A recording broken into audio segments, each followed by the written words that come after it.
So I'm going to make a argument for you, which I've never heard anybody else say, but I personally believe it. It has directly to do with this happening. I believe ultimately the Cold War wasn't won by the United States, but it was won by Asia. And that is because the Cold War ultimately wasn't Russia versus the United States. It was communism versus capitalism. And when you look at the countries that embraced capitalism in Asia, you see a huge increase in their productivity. You look at the countries that embrace communism and you see a downgrade. So countries like Laos, Cambodia, North Korea, clearly huge issues. But the economic growth that's going to happen in Asia and some of those countries which accepted capitalism is going to lead ultimately to winning the Cold War. So if you take a look here, you've got to start with Japan. Japan and the United States have this horrible relationship when you look at it back and forth, from Matthew Perry to World War II, and yet ultimately the resilience of the Japanese people are going to survive. What's going to happen is that Japan, you would think, it would be in a really bad situation. They lose their empire, they keep their islands, they don't have a lot of natural resources. But a couple things is really going to help them. Number one, they're going to be recipients of the Marshall Plan. So they're going to get a lot of money from the United States, and there also are not going to be war reparations, which we saw in World War One. So they've done these horrible things, but they're not going to have to ultimately pay back all of these other countries for doing so. The United States also really wants Japan to emerge because, again, they are right next to Russia and they are right next to China. So part of one of the treaties, just to make sure that Japan doesn't create a huge war machine again, is that in 52 they agreed to a mutual defense treaty, which says that Japan would not spend more than 1% of their GNP on their defense. Now, why would they be willing to do that? Because the United States was willing to have their back, was willing to put bases there, was willing to fund bases, was willing to do that. And um, Japan's leaders put their trust in the United States being good to their word on that, and instead took that money that would be normally used for national defense and poured it into their economy for their benefit.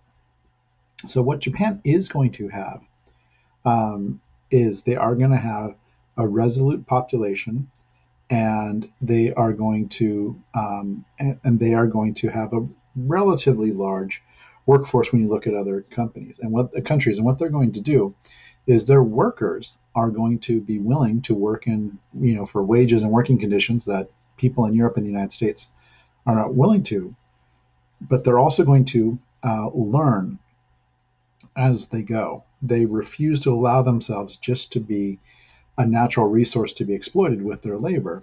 But what you'll notice is that they start off with things such as like textiles and iron and so on and so forth. By the 60s, they're making things like radios, televisions, and automobiles. By the 70s, they're moving into memory chips, LCD, CD-ROM.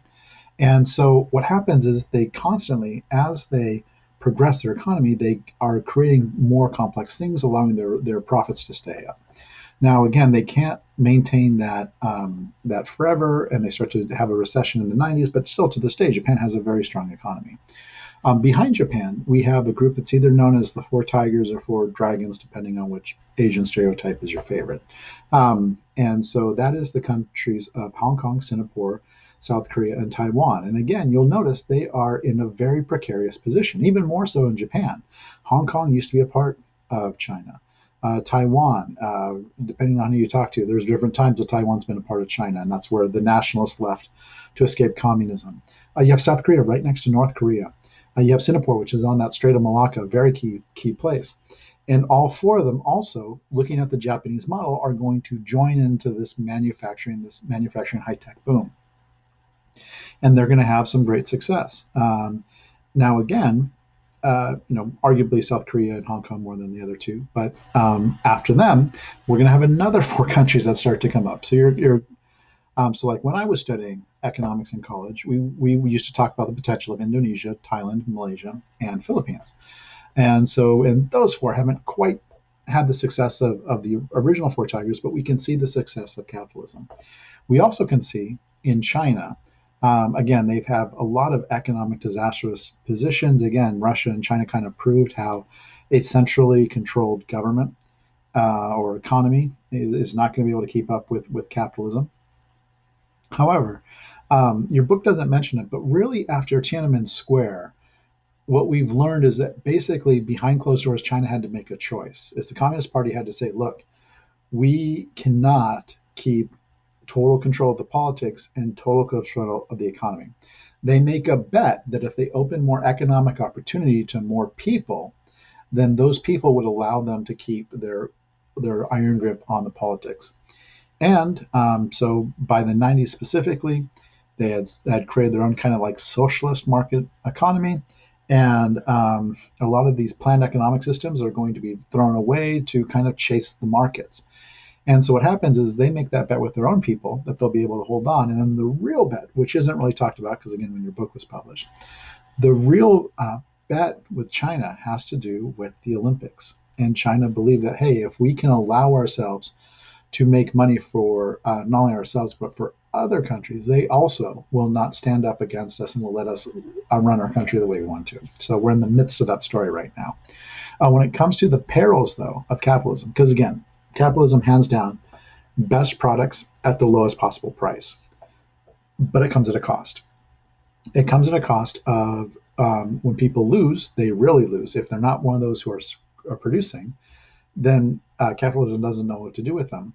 And the other thing is to maintain the wave. You're always trying to get your prices lower, your costs lower, so your profits can get bigger. So what ends up happening is often these countries get in issues, and we're really seeing this today, where as your workforce, as you make more money in your country, you start to have to pay your workers more. And eventually, if you do that, then other countries become uh, more approachable or attractive to outside investment. And so you have to do things like what Japan and some of the Four Tigers were doing, which is you got to make sure that you're constantly able to put stuff into R&D and be able to kind of move and produce the highest priced goods. The other thing that ends up happening is you get really linked to the world economy. So when it comes to recessions and depressions, you can get totally wiped into that, which Japan and China, especially in the mid 90s, is going to see over and over. Same thing with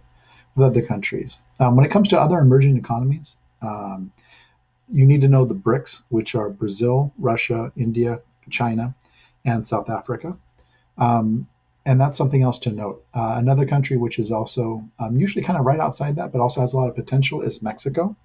And we're also seeing now, we're seeing some potential like in Nigeria and Kenya. So the world just keeps on moving, and we never quite know who the real winners are going to be. It's just a matter of seeing where we can get the natural resources from, where we can get the lowest labor, and if those countries can use that foreign investment to build their country, or if they just stay in the outskirts. And that is our second heading.